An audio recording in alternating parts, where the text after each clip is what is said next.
प्रश्नोत्तर नंबर 5 का अंगा। प्रश्नोत्तर नंबर 5 का अंगा। हाँ, सभी बोर्ड पर ध्यान दें। घास जनरल डायोड कोर्स में नहीं है, कल ही बताए थे। 5 का अंगा। क्वेश्चन है, विचलन कोण एवं वर्ण विक्षेपण से क्या समझते हो? वर्ण विक्षेपण क्षमता के लिए सूत्र निगमित करिए। तो प्यारे बच्चों ध्यान से देखिए, वर्ण विक्षेपण क्या है इसको पहले जानिए, फिर जो है नेहा जी विक्षेपण कोण जानिए। वर्ण विक्षेपण, श्वेत प्रकाश की किरण जब किसी प्रिज्म से होकर गुजरती है तो अपने अवयवी रंग की किरणों में विभक्त हो जाती है।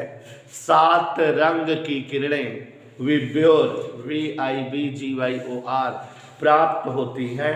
यही घटना वर्ण विक्षेपण कहलाती है।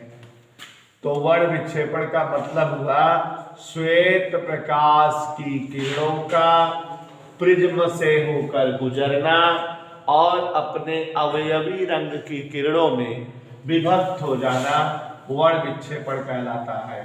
जैसे बच्चों ये कोई प्रिज्म है, अगर त्रिभुजाकार ABC और अगर इस पर कोई श्वेत प्रकाश की किरण ऐसे अगर आपतित हो तो इसको बच्चों ऐसे जाना चाहिए, इस तरह से।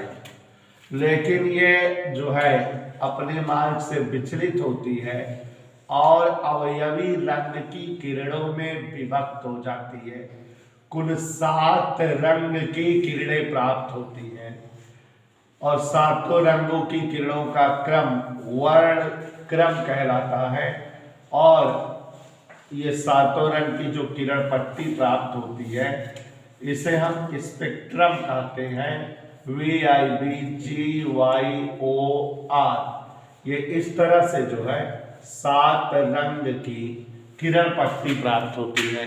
तो श्वेत प्रकाश की किरणों का प्रिज्म से होकर गुजरना और अपने अवयवी रंग की किरणों में विभक्त हो जाना वर्ण विक्षेपण कहलाता है। और बच्चों ये 7 रंग की पट्टी में विब्योर, V फॉर विब्योर बैगनी कलर की किरण है जो सबसे पहले आती है क्योंकि इसकी चाल सबसे अधिक होती है। इंडिगो जामुनी कलर की किरण, ब्लू नीले रंग की किरण, G हरियर, Y yellow, O orange, R red. इस तरह से कुल जो है 7 रंगों की किरणें प्राप्त होती हैं और हम जो है वर्ण विक्षेपण की घटना इसे ही कहते हैं या इसे ही समझते हैं। अब ध्यान दीजिएगा जरा, इसी में कह रहा है वर्ण विचलन कोण क्या है। विचलन कोण बेटा ये जो आपतित किरण है और ये निर्गत किरण, आपतित किरण और निर्गत किरण के बीच का कोण विचलन कोण कहलाता है। ठीक है बेटा, तो विचलन कोण डेल्टा से लिखा जाता है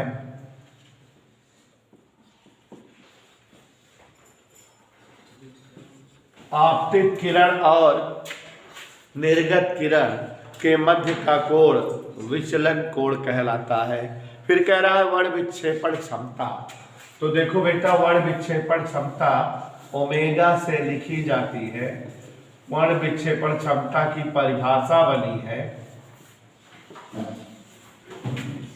वर्ण विक्षेपण क्षमता की परिभाषा है बैगनी व लाल प्रकाश के लिए, बैगनी व लाल प्रकाश के लिए कोणीय विचलन तथा मध्यवर्ती रंग अर्थात पीले रंग की किरण के लिए अल्पतम विचलन का अनुपात वर्ण विक्षेपण क्षमता कहलाती है। क्या बोले बेटा? बैगनी व लाल प्रकाश के लिए कोणीय विचलन तथा मध्यवर्ती अर्थात पीले रंग की किरण के लिए अल्पतम विचलन का अनुपात वर्ण विक्षेपण क्षमता कहलाती है। थीटा का मान होता है ANB - ENR। और पीले रंग की विचलन कोण का मान होता है A N Y minus one. A से ए कट गया, ओमेगा बराबर N B minus N R बटे एन वाई माइनस वन। अभी डेफिनेशन लिखा दे रहे हैं। उसके बाद बच्चों खंडेया पहुंच गए हम। कौन सा खंड? खंडेया। खंडेया बेटा पीछे जो पेपर था हल कराए थे उसका क्वेश्चन है, समझा दे रहे हैं, लिखाएंगे नहीं, देख लो। एनपीएन ट्रांजिस्टर को प्रवर्धक के रूप में उभयनिष्ठ उत्सर्जक विन्यास में कैसे प्रयोग करोगे? तो अभी इसके पहले वाले पेपर में ये क्वेश्चन था, तो आप घर पे, लेकिन आप नहीं छोड़ेंगे, हम छोड़ रहे हैं, आप लिख लोगे। एनपीएन ट्रांजिस्टर था, उभयनिष्ठ कौन सी व्यवस्था है? उत्सर्जक विन्यास। देखो जरा फिगर बना रहे हैं, ये हमारा जो है एक ट्रांजिस्टर है और ये ट्रांजिस्टर उभयनिष्ठ उत्सर्जक विन्यास व्यवस्था में होना चाहिए। उभयनिष्ठ उत्सर्जक विन्यास व्यवस्था का मतलब ट्रांजिस्टर का उत्सर्जक टर्मिनल इनपुट और आउटपुट परिपथ के मध्य उभयनिष्ठ रहे। यहाँ आप जान रहे हो कि एक जो है प्रतिरोधक और एक वोल्टता जिसका जो है प्रवर्धन करना है वो रहेगा। और यहाँ बच्चों सेल लगाएंगे हम ट्रांजिस्टर का, और यहाँ पर जो है सेल सेटअप करेंगे ट्रांजिस्टर का, और यहाँ एक लोड प्रतिरोध रहेगा जिसके सिरों पर की वोल्टता प्रवर्धित मिलेगी। अब ये एनपीएन ट्रांजिस्टर है,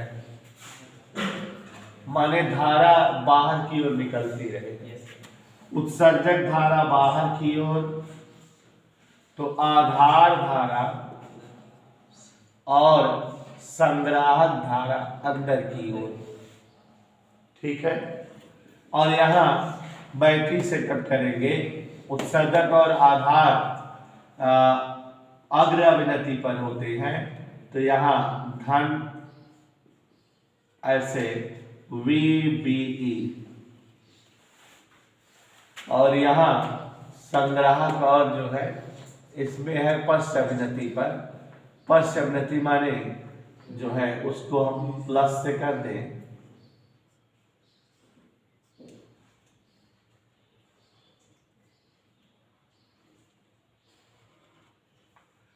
ये CE,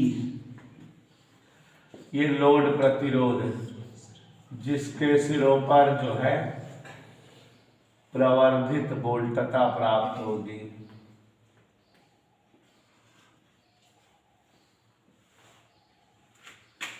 Is that okay?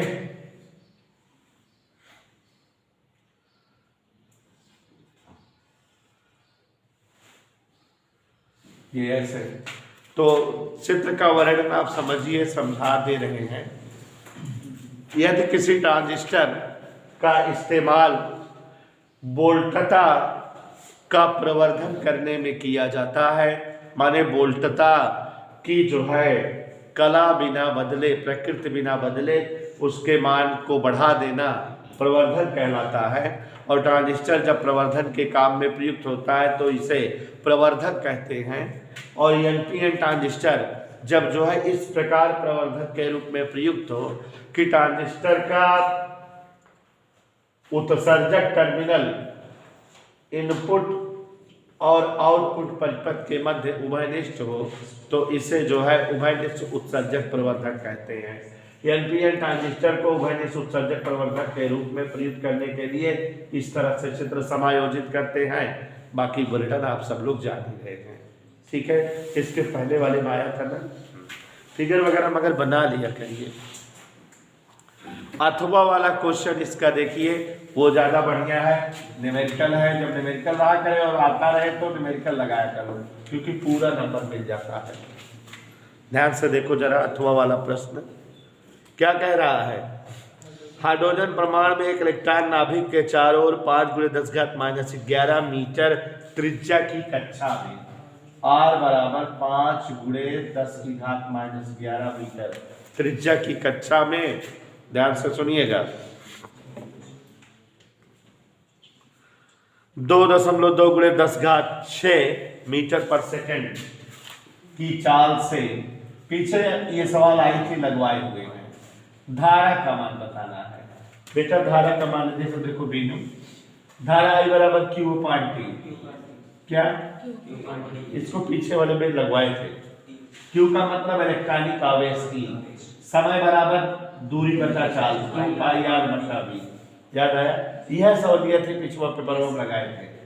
तो VE/2πr याद नहीं आ रहा बीनू? V की जगह 2.2×10⁶, E की जगह 1.6×10⁻19, 2 × का मान 22/7, R का मान 5×10⁻।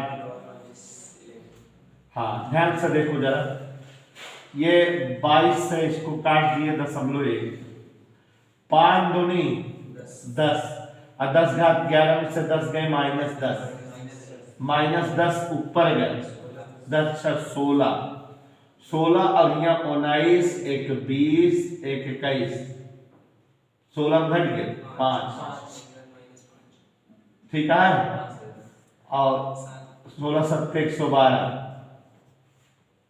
ठीक, 10⁻−5 ले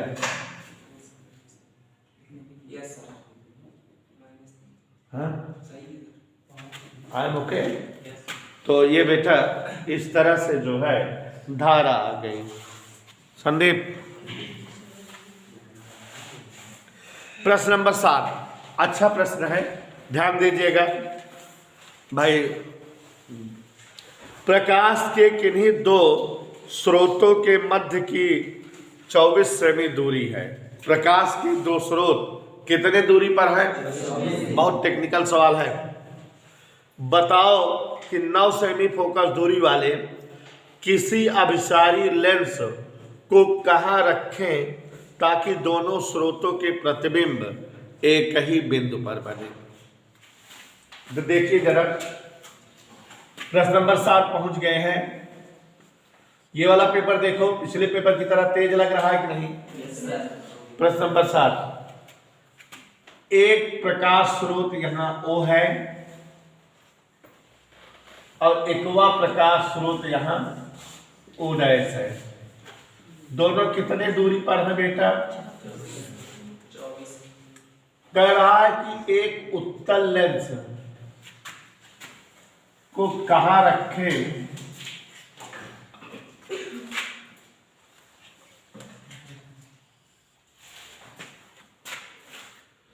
एक 9 सेमी फोकस दूरी वाले उत्तल लेंस को कहां रखें कि दोनों स्रोतों के प्रतिबिंब एक ही बिंदु पर बने, एक ही स्थान पर दोनों स्रोतों के प्रतिबिंब बने। ठीक है, बीच में रखें। जैसे यहां एक उत्तल लेंस है,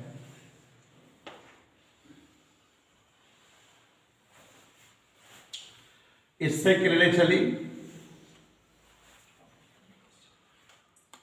ठीक है, और लेंस से अपवर्तन के पश्चात यहां प्रतिबिंब बनाई।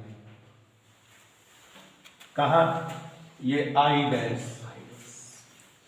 ठीक। ये कौन सी दूरी हुई? यहां से यहां तक वस्तु दूरी। और ये कौन सी दूरी हुई? पहले केस के लिए, ठीक है। दूसरे केस के लिए कि ये वस्तु है, इससे किरणें आपतित होंगी और प्रतिबिंब यहीं पर बनेगा, ठीक। ये पहला केस है। पहला केस देखो,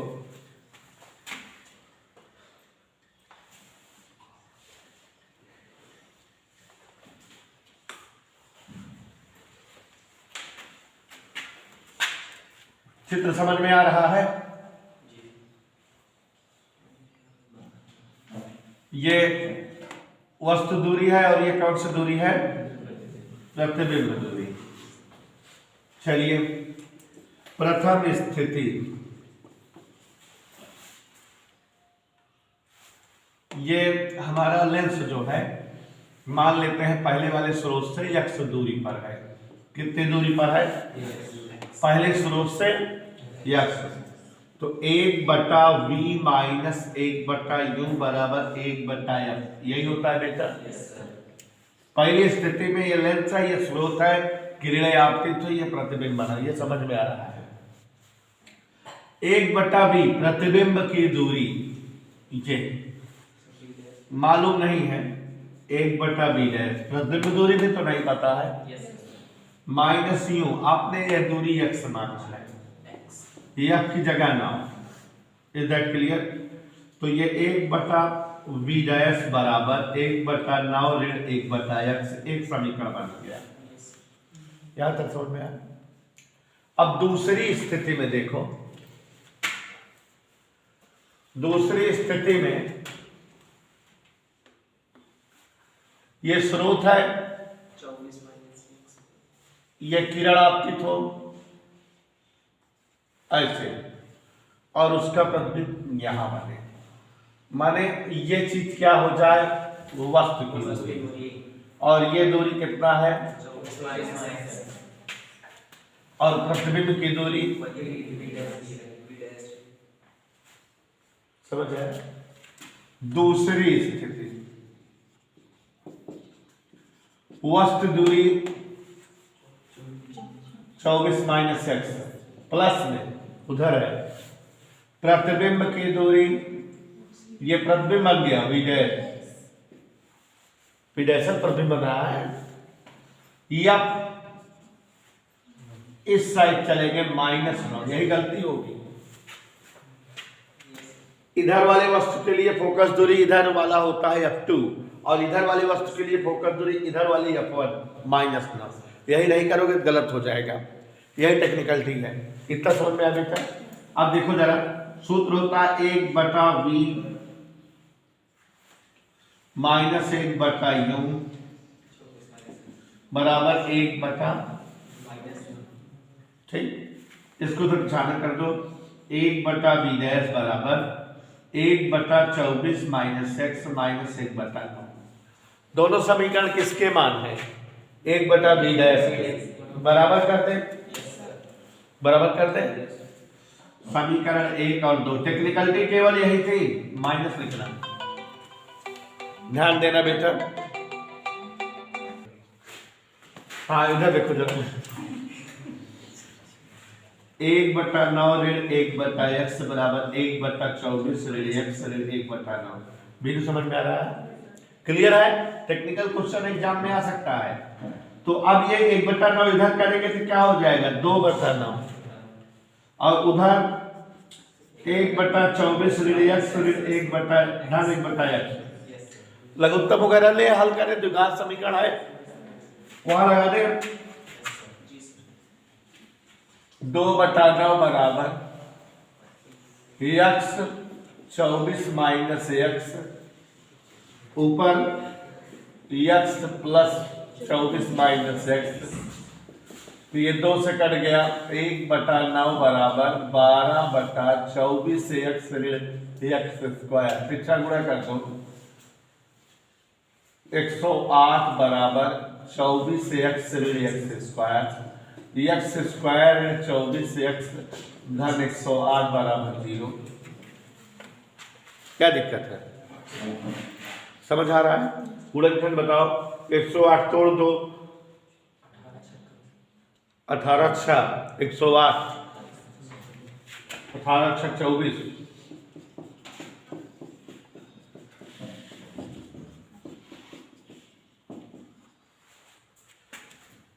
तो पहले स्रोत से 6 सेमी की दूरी पर या पहले स्रोत से 18 सेमी की दूरी पर लेंस को रखे जाने पर जो है दोनों स्रोतों का प्रतिबिंब एक ही स्थान पर बनेगा। ऐसे जवाब देना रहेगा, पहले स्रोत से 6 सेमी दूरी या दूसरे स्रोत से 18 सेमी की दूरी पर रखने पर प्रतिबिंब एक ही स्थान पर बनेगा। हाँ अगला क्वेश्चन चले बेटा, दो समांतर धारावाही चालकों के बीच लगने वाले सूत्र की स्थापना करिए इसके आधार पे एम्पियर की परिभाषा। अथवा वाला प्रश्न है बेटा, इसके पहले वाले पेपर कराए, कोई दिक्कत तो नहीं है, कराना नहीं पड़ेगा बेटा। क्वेश्चन नंबर 8, विद्युत चुंबकीय प्रेरण संबंधित फैराडे का नियम लिखिए। तो बोल दे रहे हैं, सुन लीजिए, लिख लेंगे आप लोग। विद्युत चुंबकीय फैराडे का नियम में प्रथम नियम है, विद्युत चुंबकीय प्रेरण की घटना में उत्पन्न प्रेरित विद्युत वाहक बल फ्लक्स परिवर्तन की दर के समानुपाती होता है, E proportional delta phi by delta T, यही है ना। और दूसरा है, विद्युत चुंबकीय प्रेरण की घटना में उत्पन्न प्रेरित धारा की दिशा सदैव इस प्रकार होती है कि वह उस कारण का विरोध करे जिसके कारण स्वयं बनी है। ठीक है ना। तो ये कौन सा प्रश्न था बच्चों? 8वां। न्यूमेरिकल लगा दे रहे हैं, इसका परिभाषा बता ही दिए। न्यूमेरिकल देखो, एक कुंडली का क्षेत्रफल 100 वर्ग सेमी, क्षेत्रफल A बराबर 100 गुणे 10 की घात -4 वर्ग मीटर। गौर से देखना सभी लोग, इसमें 500 फेरे हैं। हाउ मेनी फेरा? हाउ मेनी फेरा? 500 फेरे। कोई बोलेगा नहीं? 0.1 सेकेंड में 0.2 वेबर से घटकर 0 हो जाए। चुंबकीय क्षेत्र डेल्टा टी 0.1 सेकेंड, चुंबकीय क्षेत्र कितना है? 0.2 वेबर।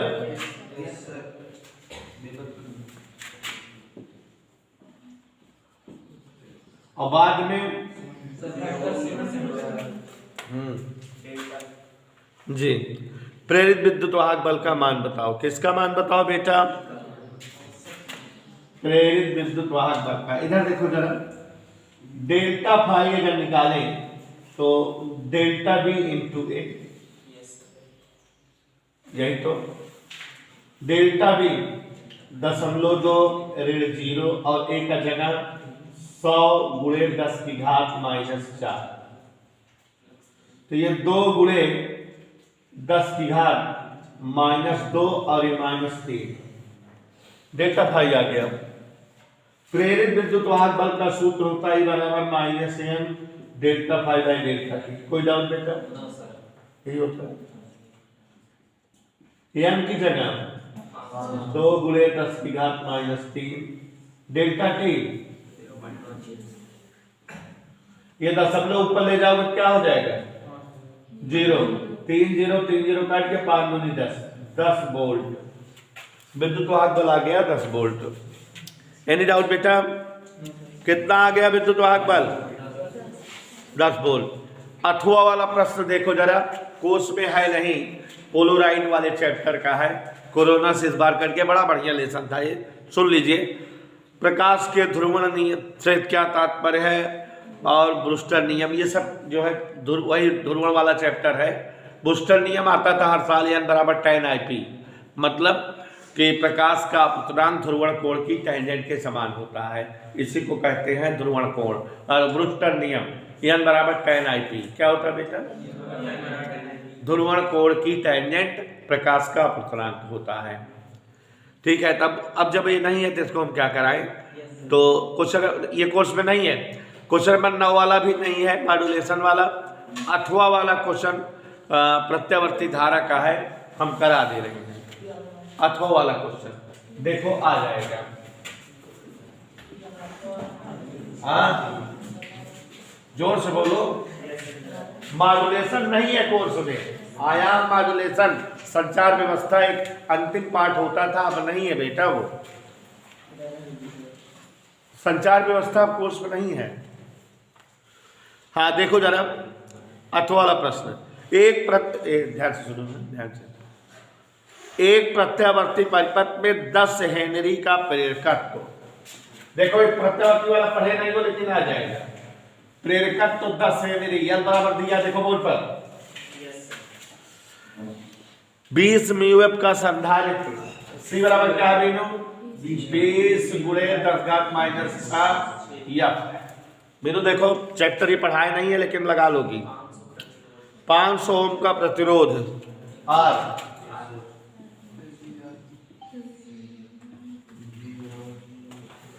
ध्यान देना,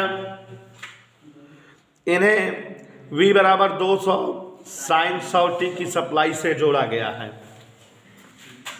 V बराबर क्या दिया, 200 साइन 100t को V बराबर V0 साइन ओमेगा t से तुलना करो, ओमेगा बराबर 100, ठीक है बेटा। बताओ प्रतिबाधा Z, शक्ति गुणांक फाई, धारा मूलकता के बीच कालांतर,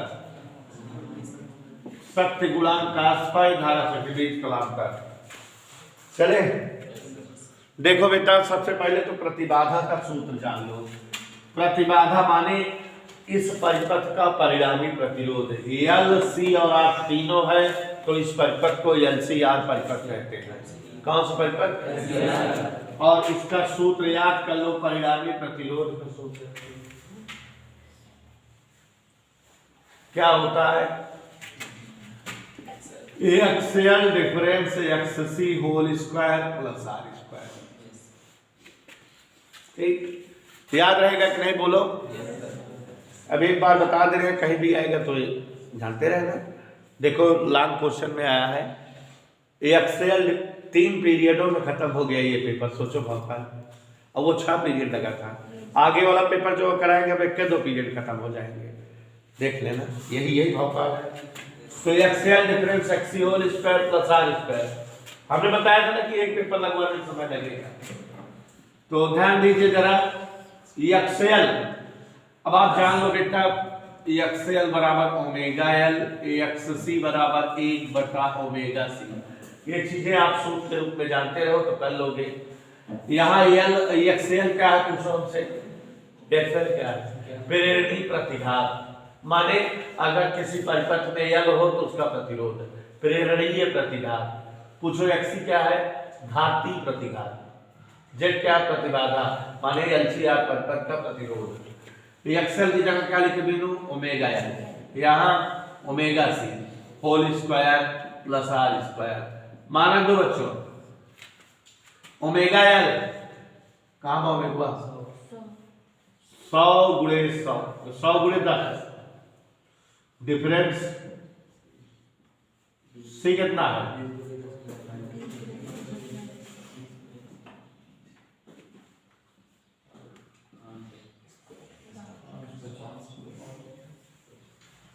हल कराओ, देखो बदतमीजी नहीं, 100 दाम में ये 3 0 हुआ, ऊपर गया 1000, 1000 के 2 भाग दिन 500। तुम लोग नहीं समझ पाए, 1 2 3 3 खाए, 3 बचा, फिर ऊपर का मान 1000 गया, 1000 के 2 भाग दिन 500,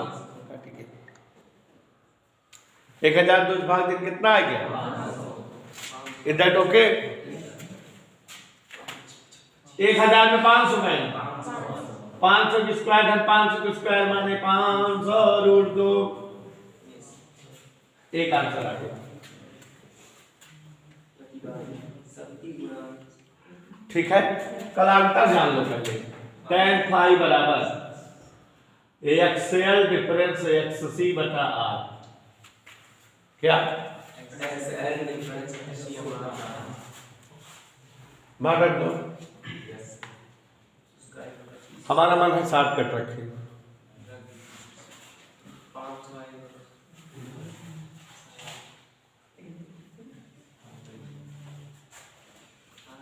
छुट्टी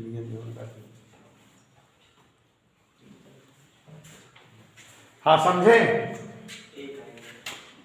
देखो एक्सेल ये का हुआ है 100 गुणे 10 डिफरेंस 1/100 गुणे 20 गुणे 10 घात -4 बटे 500।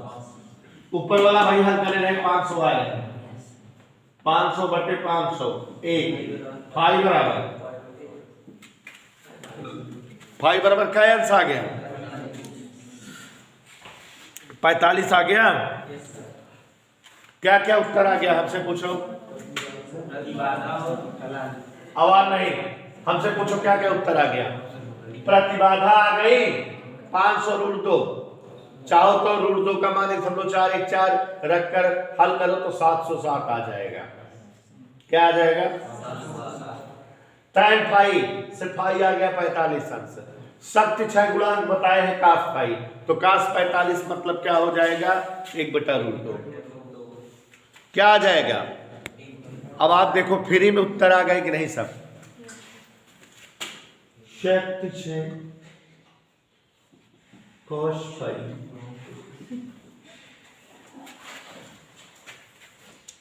तो आप लोग एक बार देख लीजिए, यही एक सूत्र याद कर लीजिए। एलसीआर परिपथ में चाहे जो परिपथ रहे उसी का सूत्र, जैसे एलआर परिपथ रहे, अगर कभी माने सवाल में एल और आर दिया रहे, बस सी ना दिया रहे तो सूत्र से सी ना लिखना, बस X L square plus R square. C ना दिया रहे तो सूत्र, एल ना दिया रहे तो एल ना लिखना, आर ना दिया रहे तो केवल इतना लिखना। हर परिपथ का सूत्र इसी से आ जाता है, ये व्यापक सूत्र होता है। प्रतिबाधा देखो, ये एक ऐसी सवाल है जिसमें प्रत्यावर्ती धारा के हर सूत्र इस्तेमाल हो गए, इसके अलावा कोई सूत्र नहीं है प्रत्यावर्ती धारा पे। सवाल जरूर आते, एक बार फिर से देख लो बीनू बेटा। प्रतिबाधा पूछेगा कौन सा सूत्र लगाओगे बेटा? XL difference XC whole square plus R square. XL क्या है बेटा? एक्सएल है प्रेरण प्रतिघात ओमेगा एल। एक्सी क्या है? धारती प्रतिघात 1/ओमेगा सी। अलग से निकाल लोगे एक्सएल एक्सी। और जब कभी कहे कालांतर बताओ वोल्ट तथा और धारा के बीच में, तो tan फाई का ये सूत्र लगा दोगे, एक्सएल डिफरेंस एक्सी बटे आर। और अगर शक्ति 6 गुणांक है तो cos 45 अंश लिख दोगे, मतलब जो रहे फाई का मान। इसके अलावा कुछ नहीं पूछता किसी भी एलसीआर परिपथ में। अगर इस सवाल को लगाए हो, प्रत्यावर्ती धारा नहीं पढ़े हो, तब भी सवाल कर लोगे। और बच्चों आप जैसा कि जान रही हो कि अलग पेपर में और सवाल आ जाएगी और करा देंगे, आ जाएगा। इसी के साथ ये समाप्त हुआ। आप सभी को सादर धन्यवाद।